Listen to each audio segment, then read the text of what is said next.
Je voulais vous dire que toute rencontre, je considère que toute rencontre est une chance, toujours. Notre réunion nous offre le privilège de la réflexion, de l'échange, et nous devons en effet nous éloigner aujourd'hui le plus possible du tapage environnant qui obscurcit notre esprit, nous empêche de penser, car nous avons le devoir de faire le point sur l'état de notre monde et sur la place qui peut nous revenir et sur la place qui revient à l'humain dans notre monde aujourd'hui. C'est une préoccupation que vous partagez probablement. Je note aussi que nous sommes tous différents ce soir. On a le plaisir de se retrouver, mais nous avons des générations différentes, des métiers différents, des expériences ne sont pas les mêmes. Je dois dire que chacun de vous, chacun de nous, a son histoire. Et on dit même que l'histoire humaine est une histoire sacrée. Et chacun se pose la question de notre histoire commune dans un monde complexe. Et chacun est appelé tous les jours à témoigner selon sa famille, son métier, sa vocation, son milieu professionnel ou géographique ou professionnel. Le spectacle permanent que nous offre l'actualité est étonnant, on dirait même détonnant, et pourrait nous inspirer plus d'inquiétude que de confiance, ce qui est dangereux. Il faut éviter d'aller dans ce sens. Les événements qui se succèdent dans la presse nous révèlent en effet un monde instable, complexe, ambigu, puis surtout sans vision d'avenir, et surtout menaçant pour l'immédiat.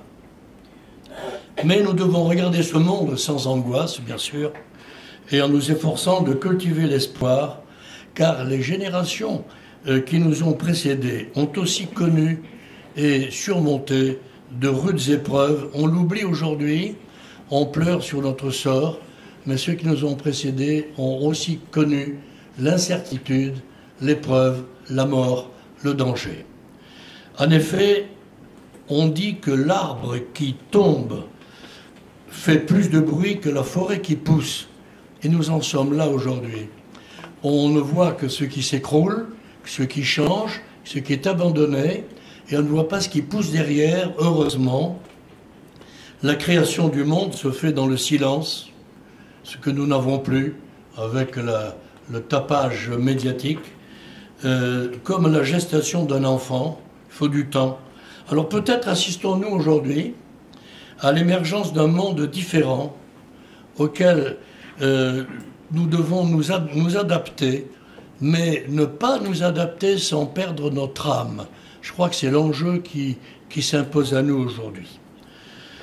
La méditation que je vous propose ce soir va nous conduire par étapes, une étape géopolitique, une étape nationale, une étape personnelle. D'abord pour observer un monde en désordre et en quête d'humanisme. Ensuite, quelle est la position de la France aujourd'hui face à son destin. Et puis nous devons voir apparaître des raisons d'espérer pour chacun de nous. C'est d'abord un monde en désordre et en crise d'humanisme.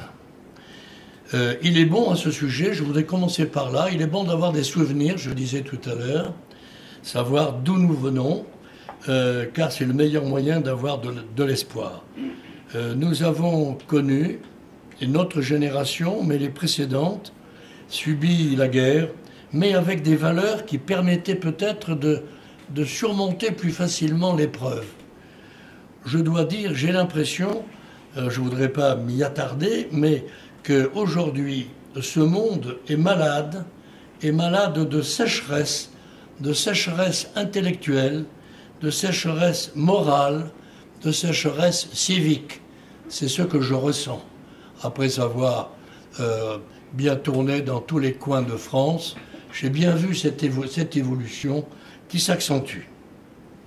Or, de tout temps, il faut rappeler que les sociétés humaines qui ont subi des conflits, ont eu des progrès et ont créé des sociétés nouvelles.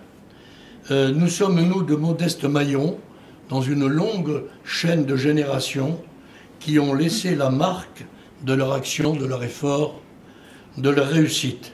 Cette longue marche des hommes, elle a été rythmée par les apports essentiels sur la route des civilisations. C'est ce qui nous caractérise à toutes les époques des hommes.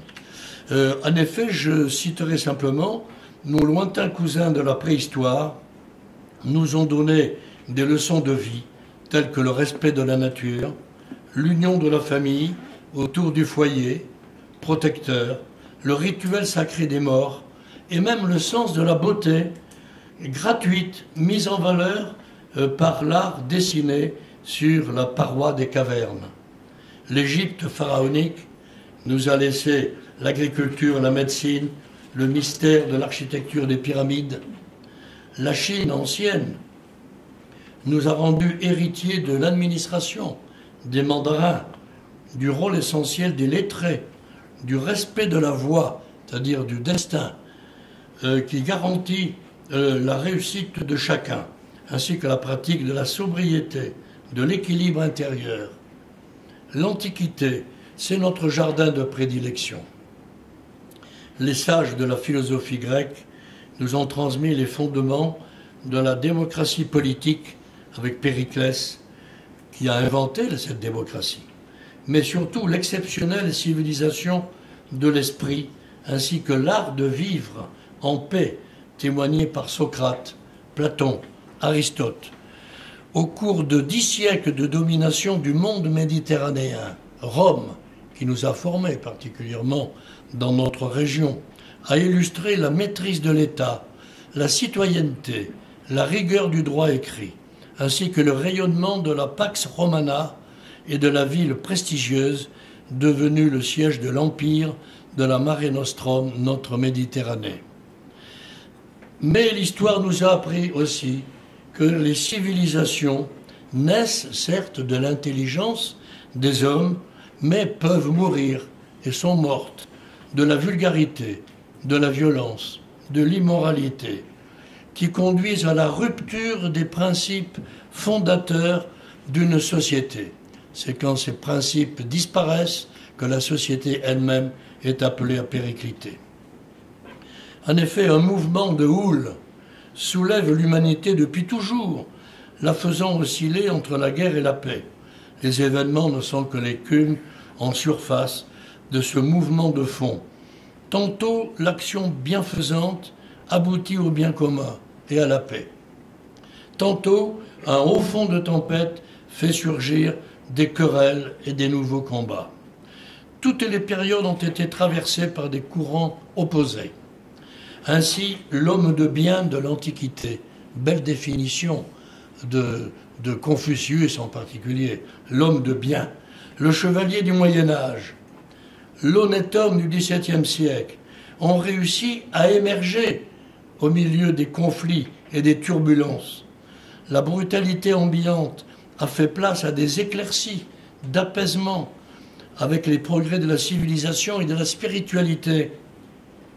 Par exemple, le Moyen-Âge, qui a pu être considéré longtemps comme une longue période obscure, noire, d'invasion, d'hérésie, de guerre, y compris des guerres de 100 ans, a laissé pourtant dans l'histoire les souvenirs d'un millénaire rayonnant, réalisant la synthèse de l'héritage romain, des cathédrales chrétiennes, d'une littérature brillante et surtout de l'État qui a créé et précédé la nation française.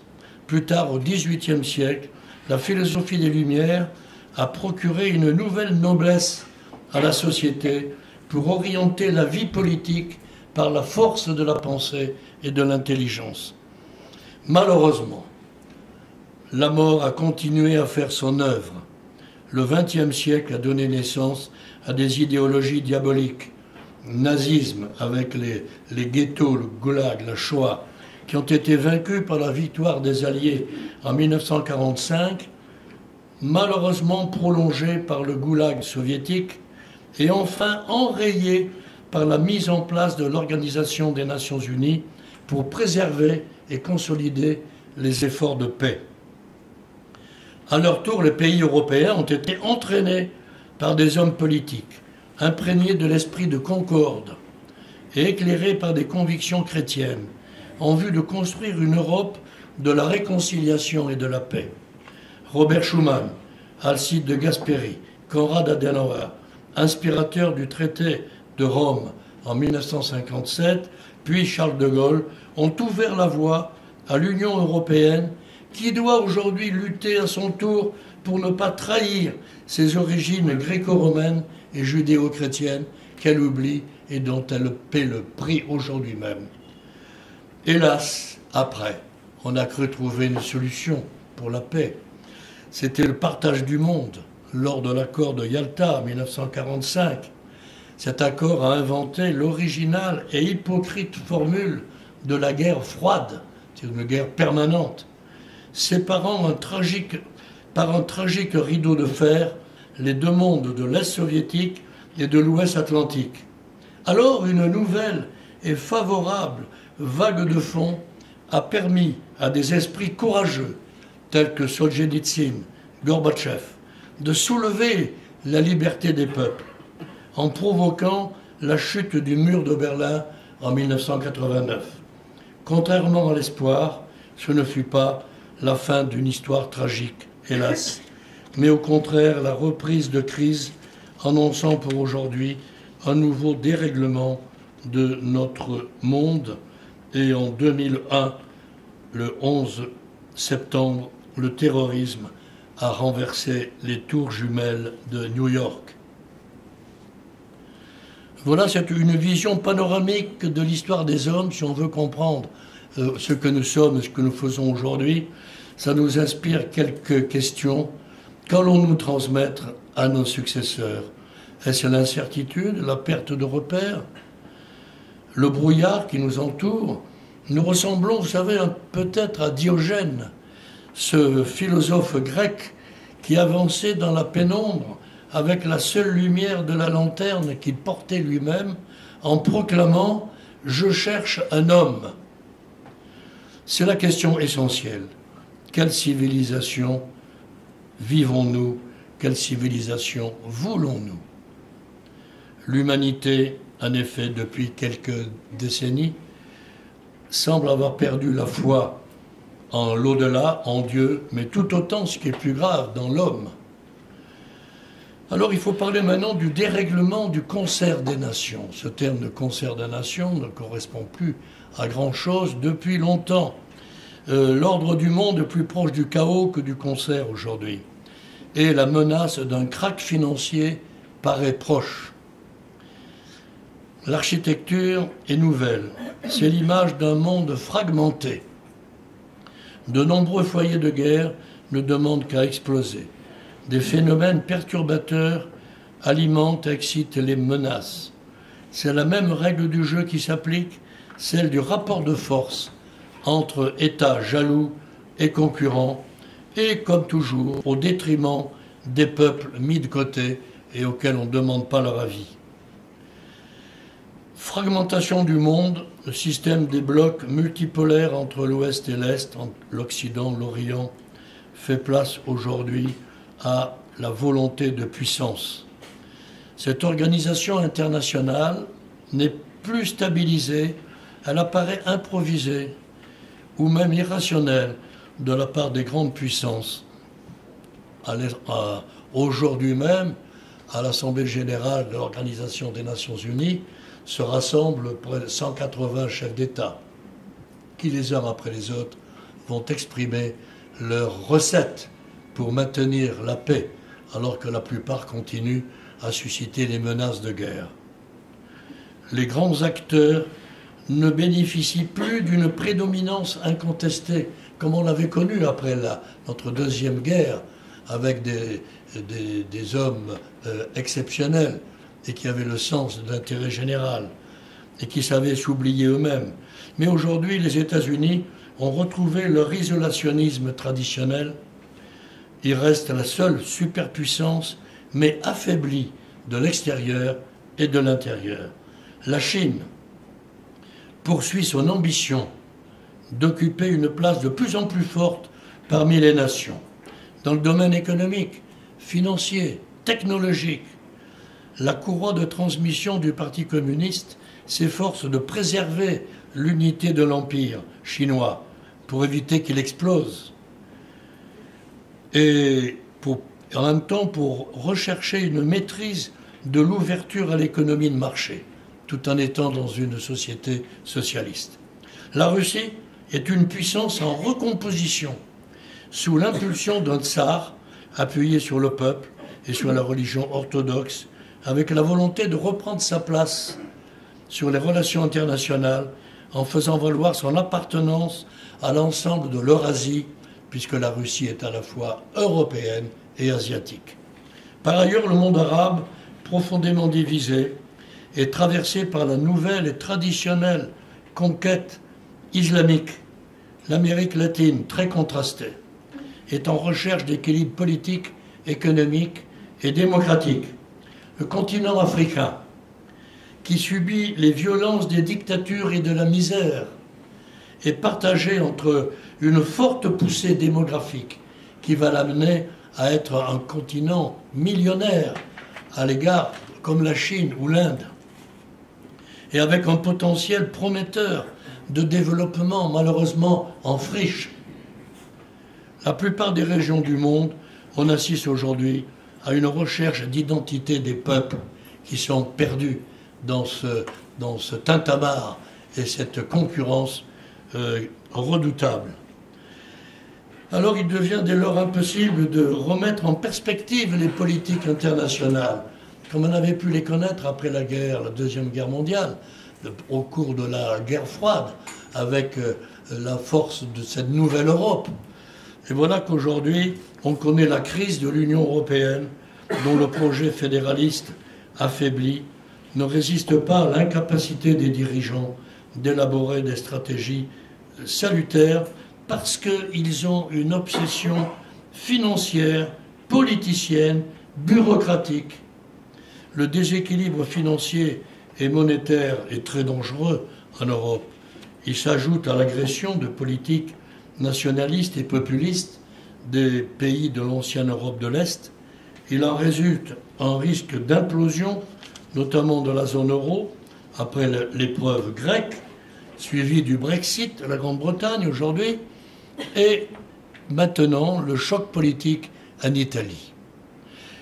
Il est regrettable, oui, que l'Europe ne soit pas en mesure de jouer un peu l'arbitre et de jouer sa partition pour calmer le désordre international. Il n'est donc pas étonnant, après avoir rappelé ce tableau, il n'est pas réjouissant, je m'en excuse, je ne l'ai pas inventé, je le regarde et je l'écoute tous les jours, et je le déplore. Il n'est pas étonnant que de nombreux foyers de guerre apparaissent sur cette planète engagée dans une gestation désordonnée et dangereuse. À cet égard, le Proche-Orient constitue un chaudron explosif, une extraordinaire concentration de partenaires, redoutables frères ennemis, laisse libre le jeu des démons dans l'œil d'un cyclone, à partir de la Syrie essentiellement, dont les conflits multiples sont animés par les divisions chiites ou sunnites d'un islam déchiré, des coalitions hétéroclites qui tentent de jouer leur rôle, déformées par des intérêts politiques contradictoires. Et cela se traduit par près de 300 000 morts civiles innocentes, dont l'opinion publique arrive à noter de façon indifférente aujourd'hui. Je crois que c'est insupportable. On a parlé effectivement de chiffres beaucoup plus importants dans la Deuxième Guerre mondiale, mais ça, ce sont des innocents qui ne demandaient rien et où les enjeux politiques et divers et économiques les ont amenés à disparaître. Alors on voit apparaître sur ces théâtres des opérations les États-Unis et l'Europe, d'une part, qui essaient de trouver une place diplomatique face à la Syrie, mais également la coalition de la Russie et de l'Iran, tandis que la Turquie et l'Arabie saoudite réussissent à jouer les trublions. Pour aggraver encore le concert, ce concentré d'explosifs, voilà qu'Israël, s'y ajoute, impose la force contre ses voisins ennemis, la Palestine et l'Iran. Un tel imbroglio accentue chaque jour la menace d'une explosion internationale que l'ONU est incapable de maîtriser. Dans le rayon d'action asiatique, les motifs d'inquiétude ne manquent pas. La Chine et l'Inde, deux grands pays millionnaires, milliardaires je veux dire, 1,3 milliard, 1,4 milliard, développent des stratégies concurrentes et conflictuelles. Par contre, la péninsule coréenne poursuit le rêve, heureusement, d'une paix fraternelle entre les deux fractions de la Corée du Nord et de la Corée du Sud, sous le regard, malgré tout, le regard trouble des grands tuteurs américains et chinois. La scène internationale change sans cesse de décor.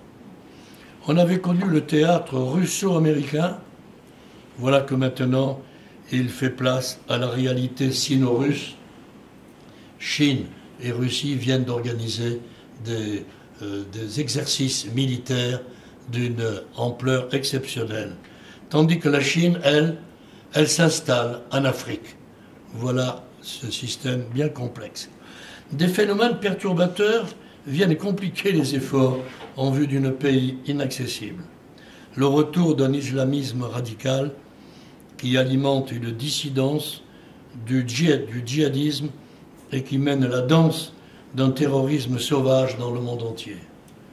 Un autre élément de trouble résulte d'un exceptionnel phénomène de migration provenant des pays du Sud, victimes de la guerre, de la misère, de la violence.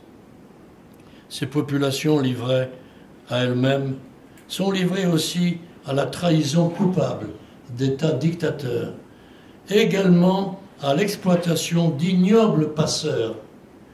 Et s'imaginent ces pauvres populations trouver leur salut dans l'accueil des pays européens. Ce phénomène contribue à la division des opinions nationales et à l'incompétence des dirigeants européens qui ne veulent pas comprendre qu'il faut d'abord aider ces populations sur leur territoire, chez elles, à vivre en paix et surtout en prospérité. L'Afrique est, on l'a dit, un territoire en friche. On peut faire ce qu'on veut. Encore faut-il les aider et les accompagner. C'est ce qui n'est pas vu. D'où la solution n'existe pas. Alors une telle vision de l'état du monde contribue à un malaise que je ne veux pas accentuer, loin de là, mais je note l'absence d'autorité d'arbitrage qui pourrait quand même essayer de trouver des solutions. Alors je dis quelques mots sur les nouvelles règles du jeu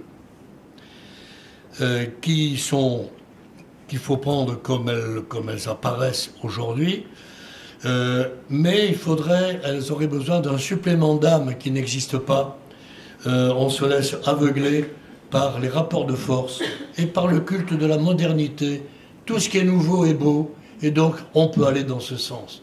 Alors qu'en réalité, il ne faut pas avoir peur de dire que ce n'est pas du côté du moderne que l'avenir se situe. Rien ne disparaît plus vite que la mode. Mais nous sommes les uns et les autres pas mal conditionnés par les raisonnements qui nous sont proposés tous les jours. La mondialisation, c'est le nouveau credo planétaire.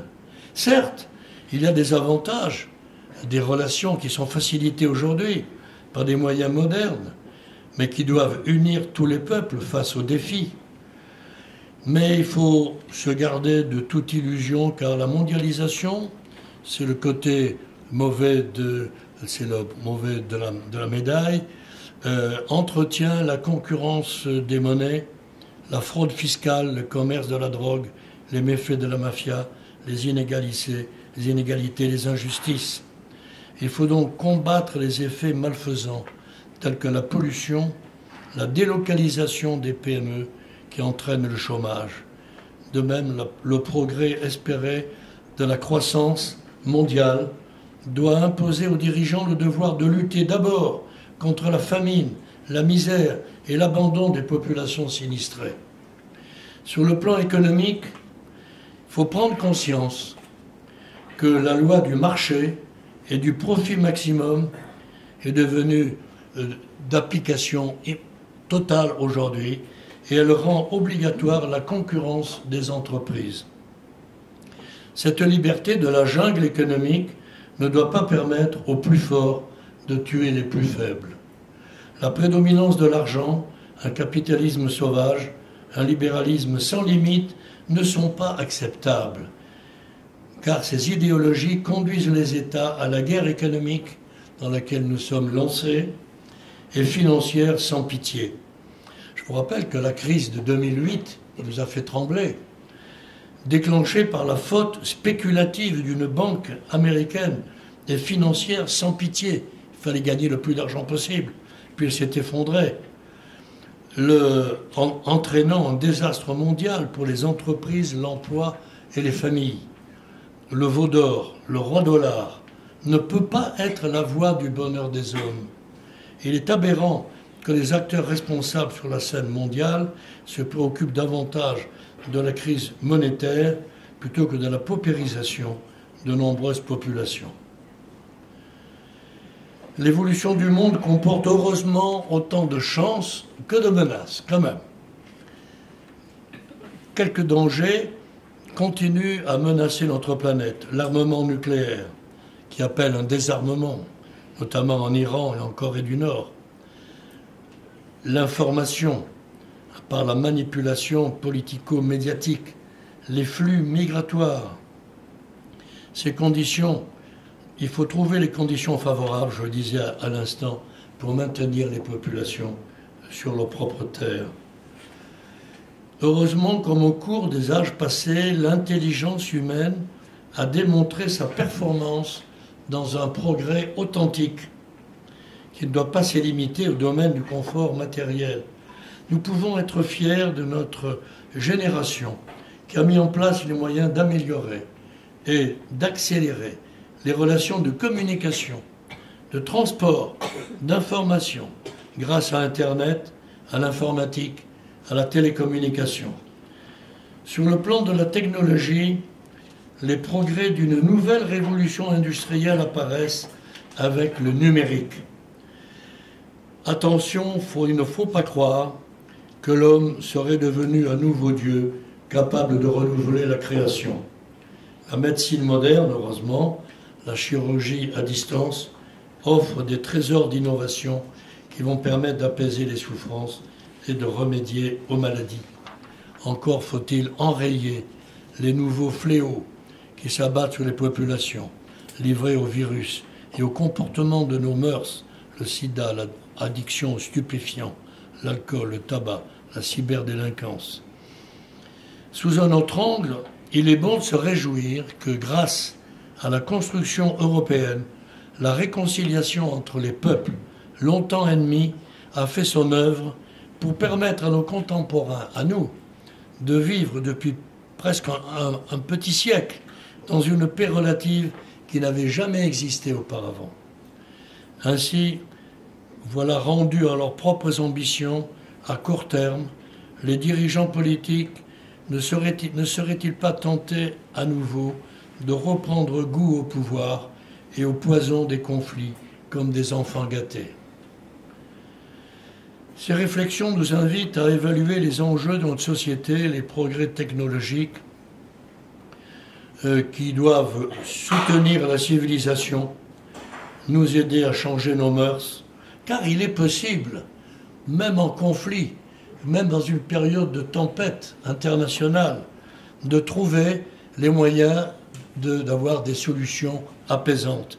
Je veux citer par exemple en pleine guerre le Conseil national de la résistance, qui a permis de réunir, de concilier toutes les tendances politiques, syndicales, économiques qui se combattaient pendant l'occupation, et que Jean Moulin, représentant du Jean de Gaulle, a pu rassembler, et ce programme du Conseil national de la résistance, il a servi en 1945 à reconstruire le pays avec la sécurité sociale, etc., remettre l'économie en route.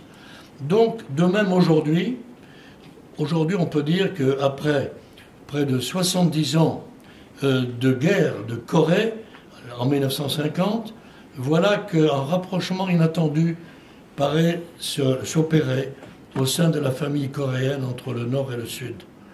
De même, récemment en Colombie, que j'ai connu ce pays, la cruelle épreuve de la guerre des guérilleros, des FARC, qui a fait le malheur de la population pendant 50 ans, a réussi un parcours courageux pour instaurer la paix, grâce à la pression populaire qui s'est exercée sur les dirigeants du pays. Donc, notons que la guerre, qui trop souvent paraît convenir à ceux qui règnent pour assouvir leurs passions, ne correspond pas du tout à la paix qui est voulue par les peuples. Il faut donc que les peuples s'expriment. Nous passons maintenant de cette vue géopolitique à une vision un peu plus nationale, plus proche de nous, et la France dans tout ça. Comment se porte-t-elle, se comporte-t-elle face à son destin? Pourquoi sommes-nous aujourd'hui, d'après ce que l'on dit dans les sondages, que nous serions les champions du mal-être? Nous aurions perdu la confiance en nous-mêmes, alors que nous avons une longue et belle histoire, mais nous voilà fortement perturbés à notre tour sur les conditions de la vie qui s'impose à nous. Nous avons une longue et belle histoire. Il faut noter que l'originalité française tient à plusieurs caractères. D'abord, une longévité qui la situe parmi les plus anciens pays. Je ne sais pas si vous en avez toujours conscience. Comme la Chine ou la Russie. En effet, en abordant le 3e millénaire, la France peut faire état de ses 2000 ans d'existence, 2000 ans, 20 siècles, et que l'État a précédé et créé la nation française au cours d'une longue histoire, d'un long parcours, qui a été la volonté de ceux qui dirigeaient le pays, que ce soit les rois, les empereurs, les républicains, par la suite. Notre pays a eu ensuite une continuité permanente. D'abord, il y a eu la greffe réussie de l'identité gallo-romaine. On a été très malins, les Gaulois très malins, au lieu de continuer à se battre, ils ont préféré prendre la civilisation romaine, à tel point qu'un Gaulois est devenu empereur à Rome, et de façon à bénéficier de cette réconciliation des cultures. Je crois que c'est au début de notre origine. Ensuite, il y a eu, comme je le disais, jusqu'à la Ve République, depuis 60 ans. Aujourd'hui, cette constitution s'efforce de maintenir l'équilibre entre le gouvernement et le Parlement, et surtout donner au peuple la parole, d'abord le premier mot en élisant le président de la République, et le dernier mot par le référendum, la dissolution et même la démission de ceux qui n'ont plus la confiance du pays. C'est cette constitution que De Gaulle a voulu. Il faut noter aussi que ce pays s'est fait par l'union nationale, depuis toujours. L'Allemagne n'en est pas là, elle n'est là que depuis 2 siècles à peine. L'Italie non plus, la Grande-Bretagne n'en est pas encore là. Nous y sommes depuis un moment, comme les Chinois et les Russes.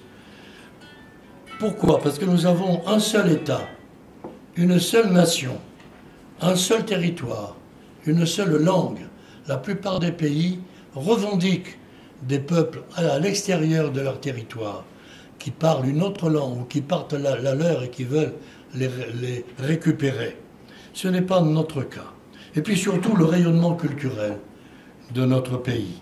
Cette ouverture à l'idéal de l'humanité, la richesse des arts et lettres, la civilisation francophone parlée par des millions de populations dans le monde, l'esprit de solidarité internationale qui lui a permis de créer l'Europe. Nous sommes les fondateurs de l'Europe, nous l'avons voulu.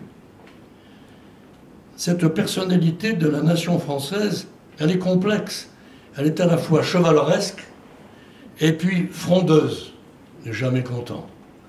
Mais ça nous a permis de rebondir d'échec en redressement. Ce sont ces valeurs humanistes de liberté qui sont importantes. Alors cette histoire de France, elle nous porte, mais aujourd'hui notre pays a changé. Et les Français ont changé bien davantage. La situation se dégrade ou se détraque lorsqu'un peuple perd ou trahit les principes qui ont garanti l'esprit des institutions et de ses relations humaines. C'est le cas du désordre mondial, mais aussi de la crise politique et morale de la France.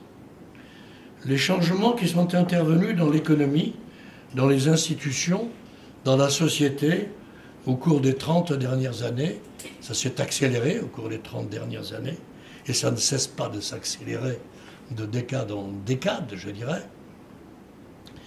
Cela a provoqué une perte de repères et un malaise persistant. Le régime de la Ve République, j'en parlais il y a un instant, là aussi, on a perdu l'esprit initial, ce qui explique un mauvais fonctionnement de nos institutions. En 1958, il y avait le septennat. On a voulu créer le quinquennat pour faciliter telle ou telle élection, peut-être. Mais aussitôt, c'est le rôle excessif des partis politiques. Sur 5 ans, on ne dirige pas un pays comme sur 7 ans. Le président, sur 7 ans, il est tranquille, il est libre. Il peut faire la politique du pays. Mais 5 ans, il faut qu'il soit réélu. Donc il faut qu'il travaille avec les partis politiques. Et le temps est court. Les 2 premières années, c'est déjà fini. Puis on prépare la suite. Je pense qu'il y a eu là une erreur grave, d'autant plus que devant ce marasme politique, les citoyens ont pris leur distance avec les gouvernants et le démon de la division s'est emparé un peu de notre population. Il faut dire aussi qu'il y a eu un autre élément perturbateur, il faut le dire, la révolution avortée de mai 1968 a brisé un cadre de la société et des ressorts traditionnels. Le rejet de toute autorité, l'incitation à la jouissance sans limite ont distendu les liens de la communauté nationale. Le pouvoir médiatique a poussé dans le sens d'une totale liberté d'expression en toute indiscipline. En même temps, la population privée du filet protecteur qui était fondé de tout temps sur la famille, sur l'école, sur les valeurs populaires, les valeurs paysannes. Les Français subissent donc un surcroît d'incivilité ayant rompu leurs liens de solidarité. De délinquance, le climat de violence devient endémique. La dangereuse affirmation que l'on entend, que tout se vaut et donc que rien ne vaut, c'est donc le libre cours donné à toutes les dérives dont nous souffrons aujourd'hui. L'organisation du territoire a changé aussi. On n'a plus le cadre naturel des départements et des communes.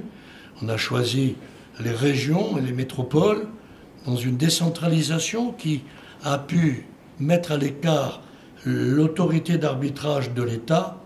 La nation s'est trouvée affaiblie, également par une évolution d'une intégration européenne plus ou moins bien comprise, et aussi à l'appartenance à des ensembles de réseaux sociaux, comme on dit, plus ou moins proches des préoccupations.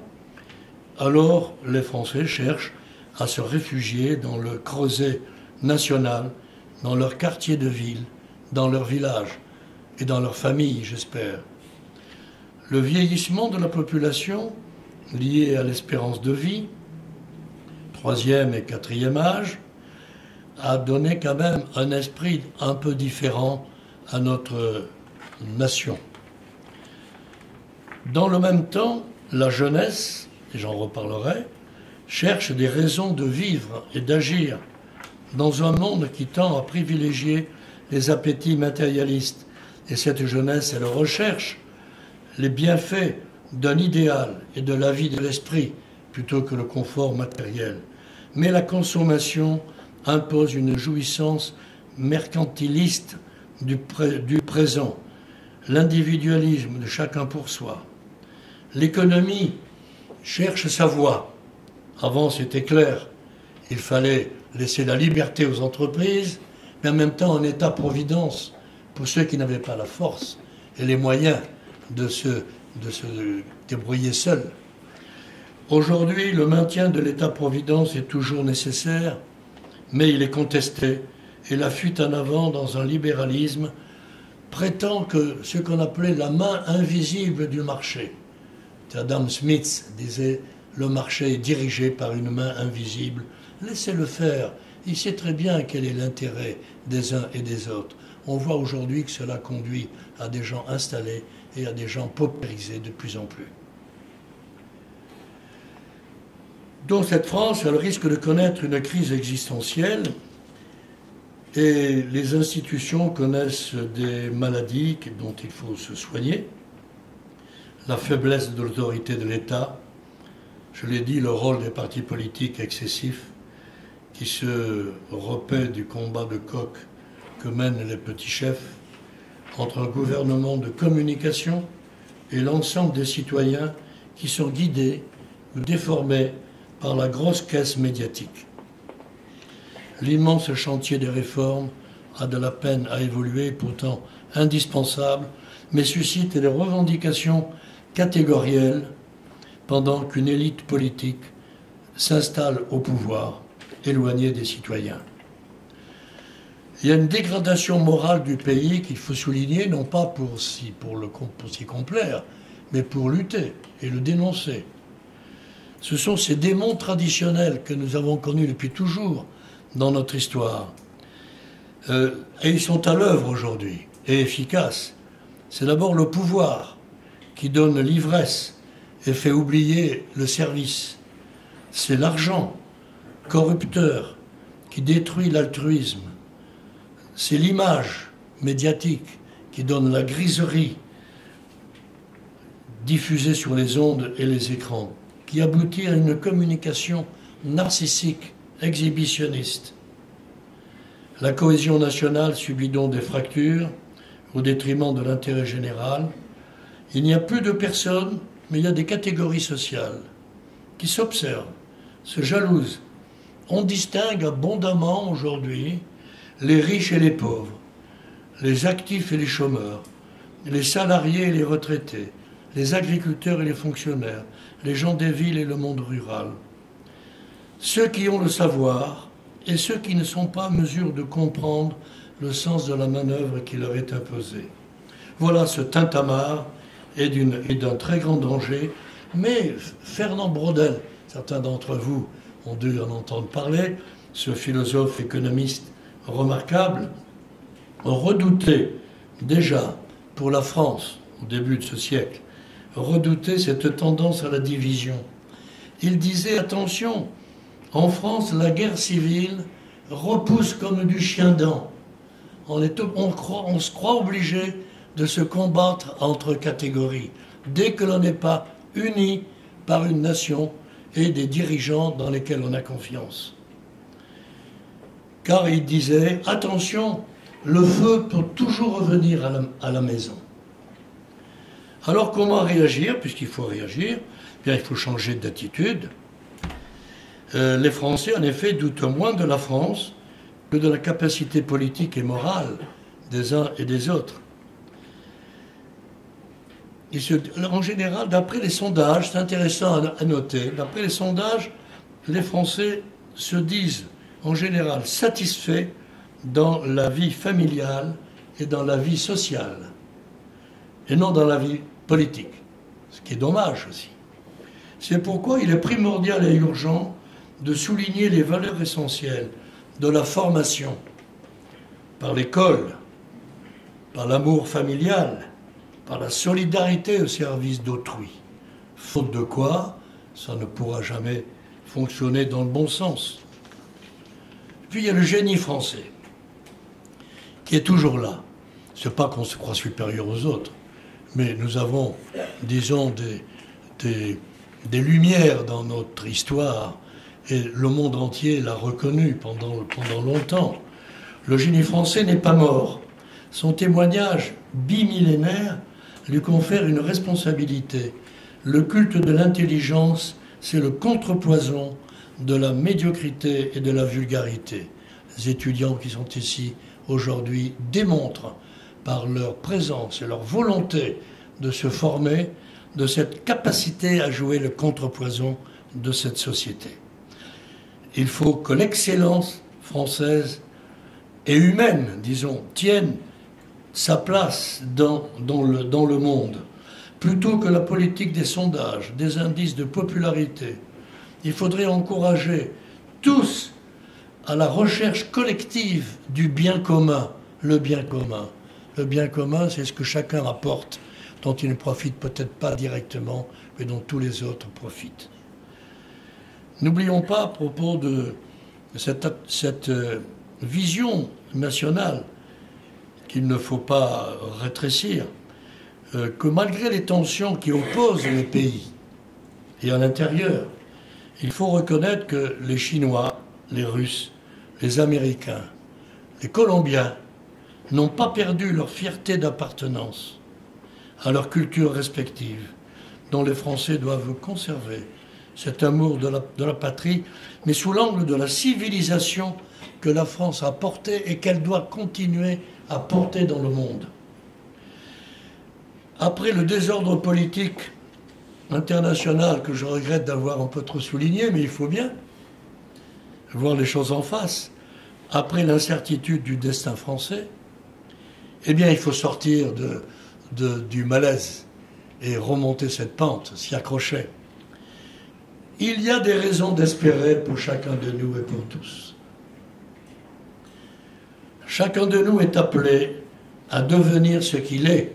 D'abord, accomplir sa vocation, son métier, ses talents, son intelligence.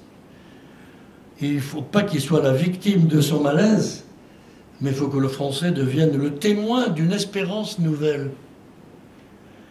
Je veux citer à cet égard, à propos de toutes les inventions dont on parle aujourd'hui, intelligence artificielle et autres, je veux citer Stephen Hawking, que vous avez dû voir à la télévision, un personnage étonnant, célèbre astrophysicien, qui a surmonté et transcendé admirablement son profond handicap, qui aurait dû le faire disparaître de la société. Alors il conseille, dans la presse, de nous, avant sa mort récente, conseille de nous méfier des illusions technologiques. Voilà ce qu'il dit. Réussir à créer une intelligence artificielle sera un grand événement dans l'histoire de l'homme, mais ce pourrait être le dernier. Il ajoutait, regardez vers les étoiles et non pas vos pieds. Essayez de donner un sens à ce que vous voyez. Pour l'écrivain philosophe Éric Orsena, voilà ce qu'il dit, ce n'est pas la planète qu'il faut sauver, c'est l'espèce humaine. Voilà, ces appels à la vigilance étant faits, il est bon de voir les différentes facettes du progrès. En effet, il ne faut pas oublier que chaque avancée positive de la science, de la technologie, génère son propre revers de médaille. Ça ne veut pas dire que ce soit un malheur, ça veut dire qu'il faut en avoir conscience et le corriger. Ainsi, Internet peut être source d'une cyberdélinquance redoutable aujourd'hui. Les réseaux sociaux font redouter une atteinte aux libertés individuelles, à la disparition, à l'atteinte portée à l'intérêt de la personne. L'abus des tablettes entraîne, vous le savez, une pathologie infantile, dont souvent atteint les adultes d'ailleurs aujourd'hui. Les exemples abondent donc pour nous rendre prudents, mettre en garde à l'égard des progrès de la technique. Je voudrais signaler deux mirages qui peuvent être dangereux s'ils sont mal maîtrisés. Je l'ai dit tout à l'heure, la loi du marché d'abord et de l'argent privilégie la compétition pour le profit maximum au détriment du respect du salarié. L'homme et puis l'intelligence artificielle d'autre part, le numérique, doivent être des moyens à la disposition de l'homme et non pas faire naître des robots tyranniques qui pourraient faire de l'homme qui pourrait faire de l'homme effectivement une chute dans notre valeur collective. Voilà ce quelques survols et mise en garde. Si on ne veut pas que l'être humain, qui va être entièrement connecté, ne devienne inutile, comme et ressemble à Gulliver à Lilliput, ligoté par des algorithmes, des normes, pensée unique, des dictates robotiques, une seule question s'impose: le progrès, pourquoi faire? Pour faire grandir l'homme et non pas pour l'asservir. Voilà, la nouvelle jeunesse est de retour. C'est un témoignage important. Elle est attachée à la famille. Elle a besoin de ressources financières. Elle doit se méfier de la publicité et du commerce mercantile. Mais elle se préoccupe de l'ouverture au monde, de l'environnement planétaire, de l'action humanitaire. Elle est généreuse, comme toutes les jeunesses. On dit que 56% des 18-30 ans se disent prêts à devenir bénévoles. Il y a une soif d'idéal qui s'est renouvelée en mai 2018, à titre d'illustration, lors du pèlerinage à Chartres, qui a rassemblé en mai dernier 12 000 jeunes étudiants, dont l'écho a été malheureusement discret par rapport à la bagarre des rappeurs à Orly. Pensons à Thomas Coville, ce tour du monde à la voile en solitaire. Pensons aux champions olympiques handicapés. Pensons à ATD Carmonde. Tout cela, ça veut dire que la sève continue à monter dans notre société. Et il convient d'honorer, si nous avions le temps, des gens ordinaires. Ils nous accompagnent tous les jours. 15 millions de bénévoles en France aujourd'hui, dans les restaurants du cœur, actions caritatives, engagement humanitaire, un peu partout. Ce sont des lumières dans le brouillard. Ils vont à contre-courant. Il faut se servir de ces exemples. Voilà. Il est temps, non pas de conclure, mais j'ai envie de dire d'introduire une autre façon de vivre, un autre état de vivre. La question essentielle, quelle civilisation veut-on transmettre? Nous ne voulons plus subir une pensée unique. Nous sommes appelés à dire non à l'absurdité du veau d'or, aux algorithmes, à la mondialisation, à la violence sociale, à un libéralisme sauvage. Nous devons aider à une société nouvelle, non pas société nouvelle, mais renouvelée dans ses valeurs. Et chacun doit s'efforcer d'être soi-même dans la foi de l'âme, chacun dans son métier. Je termine en citant Albert Camus parce que c'est son discours de Suède et je trouve qu'il répond très bien. C'est en 1957, mais il a une forte actualité. Les grandes idées, on l'a dit, viennent dans le monde sur des pattes de colombe. Peut-être alors, si nous prêtions l'oreille, entendrions-nous, au milieu du vacarme des empires et des nations, comme un faible bruit d'ailes, le doux remue-ménage de la vie et de l'espoir. Les uns diront que cet espoir est porté par un peuple, d'autres par un homme. Je crois qu'il est au contraire suscité, ranimé, entretenu par des millions de solitaires dont les actions et les œuvres, chaque jour, nient les frontières et les plus grossières apparences de l'histoire pour faire resplendir fugitivement la vérité toujours menacée que chacun, sur ses souffrances et sur ses joies, élève pour tous